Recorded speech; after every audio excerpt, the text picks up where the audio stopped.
Olá pessoal, estamos de volta com o curso de Angular 2, essa é a aula de número 22 e hoje nós vamos continuar com o assunto sobre o Angular CLI. Nós vamos aprender como gerar o build de produção, que vai ser feito o deploy, em que os usuários vão poder utilizar realmente a aplicação. Então, para o build de desenvolvimento, nós temos essas 4 opções. Na verdade, elas fazem a mesma coisa. Então, para facilitar a nossa vida, é só digitar o ngbuild, que já gera o build de desenvolvimento.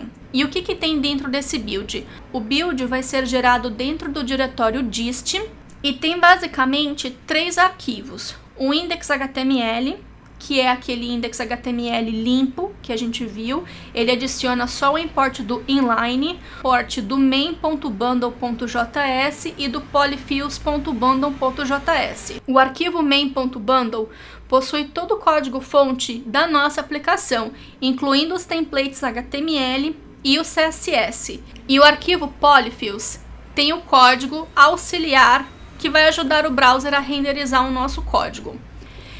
Qual que é a diferença do build de dev para o build de produção? O build de dev ainda não é obfuscado e nem minificado, então você ainda vai ter o código todo junto em um arquivo só, porém ainda identado com o nome das variáveis e etc. Dependendo de como você trabalha, ainda é possível utilizar esse código para debug. Então você quer ver se está tudo ok, você quer fazer uma rodada de testes manuais só para ver se está tudo ok, então ainda dá para usar esse código para debugar, porque você ainda consegue ver o código. E para gerar o build final, que seria o build de produção, nós também temos 3 opções, só que nós precisamos de passar essa flag, que é o ngbuild --prod, para gerar o build.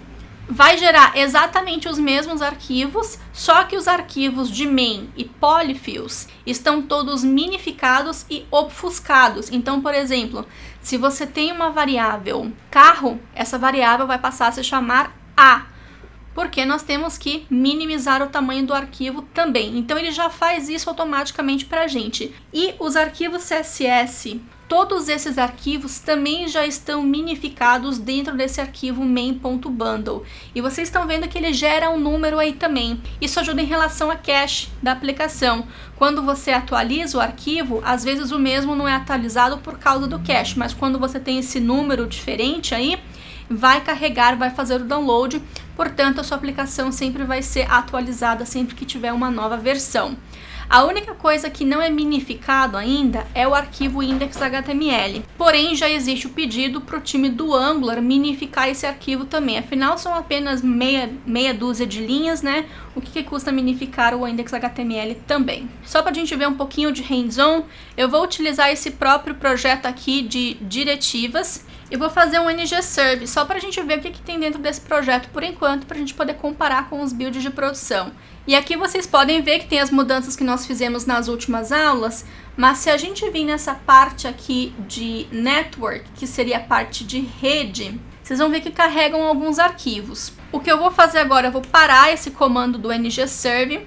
Então, vai começar a dar um monte de erro aqui no console, porque está desconectado, não tem problema. E eu vou executar o ngbuild. Isso aqui ou isso aqui, tanto faz, é a mesma coisa. Vocês vão ver que vai ser gerado um diretório dist, de distribuição. Esse diretório, vocês podem ver que está um cinza um pouco mais claro. Ele é ignorado pelo controle de versão, mas caso vocês queiram colocar, é só vocês removerem aqui esse dist. Então tem aqui o index.html, esse aqui é o build de desenvolvimento, é basicamente o mesmo index.html do que está no source, a diferença é que ele tem esse import do inline e do polyfills e com o bundle. O inline, vocês podem ver que tem código aqui dentro também é basicamente código do webpack.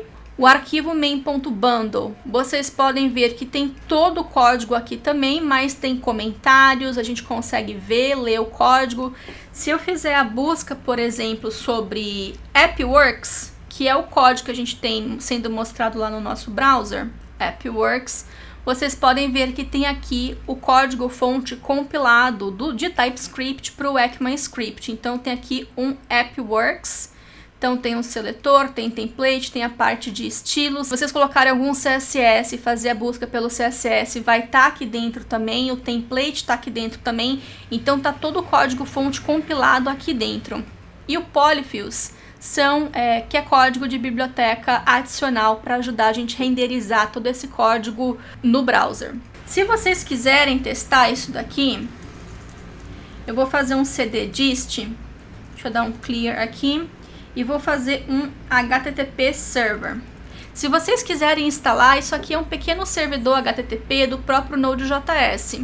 Para instalar, é só vocês colocarem no terminal npm install http server -g, ou botar um "-g" aqui na frente também para instalar globalmente. Lembrando que quem estiver utilizando Linux ou Mac coloca o sudo na frente, e aí você é só navegar para qualquer diretório, colocar um http server, que esse código vai ser servido no browser. Isso aqui é bem bacana, porque aí você não precisa de servidor Apache nem nada para testar código simples. Então eu vou abrir esse código aqui, vai dar um erro do ícone de favoritos, não tem problema. E a gente vai ver aqui na parte de redes. E vocês podem ver que 130 bytes foram transferidos, terminou aqui em menos de 1 segundo e 6 requests. Ele pega exatamente os arquivos que foram carregados aqui. Com isso aqui nós temos o build de desenvolvimento. Então, se a gente abrir, por exemplo, esse main.bundle, a gente tem ainda aquele mesmo arquivo, um pouquinho melhor, que dá pra gente fazer aqui algum debug, caso for necessário. E além disso, eu vou parar esse servidor aqui agora. Eu vou voltar aqui para minha aplicação. Tem também o build de produção. Para rodar o build de produção é o ngbuild --prod. Se você quiser, você pode deletar esse diretório dist, porém ele mesmo gera novamente, ele deleta e gera de novo, então não tem necessidade, tá? Você sempre pode fazer o build de produção e vocês vão ver a diferença. E são os mesmos arquivos, só que ele já gera também um gzip pra gente e vai gerar também com um número que é mais ou menos o tempo que eu falei para vocês, para poder evitar a parte de cache. O index.html ainda é exatamente o mesmo. O inline agora vocês podem ver que está todo obfuscado e minificado, ou seja, todo o código fonte está em apenas uma linha. E o próprio main.js também está aqui em todo em uma linha só. Se a gente fizer aquela pesquisa por AppWorks, a gente vai encontrar que estava bem bonitinho antes, todo indentado, e agora está tudo aqui em uma linha só. Então essa é a diferença do build de produção para o build de desenvolvimento. Bem, pessoal, por hoje é só. O código-fonte, como sempre, está no GitHub. Lembrando que todo o material de apoio também está disponível lá no portal loiane.training. E é isso, pessoal. Espero que vocês tenham curtido mais uma aula. Eu vou ficar esperando pelo feedback de vocês. E, por favor, não esqueçam de dar um joinha aqui no YouTube para poder ajudar com a divulgação do curso. Até a próxima!